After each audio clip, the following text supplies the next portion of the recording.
কুকুর কিন্তু বিশ্বস্ত প্রাণী, প্রভু ভক্ত। এটারও একটা কারণ আছে। কুকুর তৈরি বাবা আদম আলাইহিস সালামের নাভির থেকে। মারহাবা বলে। কেন?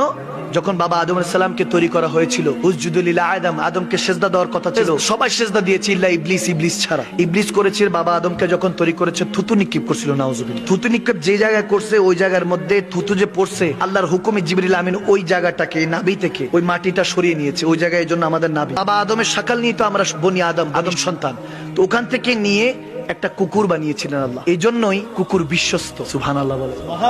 কেন বিশ্বস্ত? কারণ জিবরিল আলাইহিস সালামের হাত লেগেছে। কারণ জিবরিল আলাইহিস সালাম বিশ্বস্ত কার?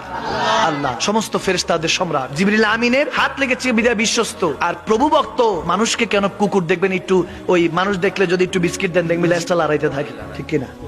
কারণ কেন? ওই যে বাবা আদম আলাইহিস সালামের অংশ থেকে বানানো, এই জন্য। মারহাবা বলেন। নাপাক কেন? শুকনা থাকলে নাপাক না, ভিজা থাকলে নাপাক। গায়ে যদি লাগে, আপনাকে 7 বার বিসমিল্লাহির রহমানির রহিম বলে ওই জায়গায় একটা অংশ ধুয়ে ফেলতে হবে, কাপড়ের একটা অংশ ধুয়ে ফেলতে হবে নাপাক অবস্থায় যদি থাকে। এখন এই নাপাকি এই জন্য এসেছে কারণ শয়তান থুতু দিয়েছে, নাউজুবিল্লাহ বলেন, এই জন্য নাপাক। তো আমি এটা বারহাল হাদিসের একটা কথা জানিয়ে দিলাম, কথা এসেছে বিধায়।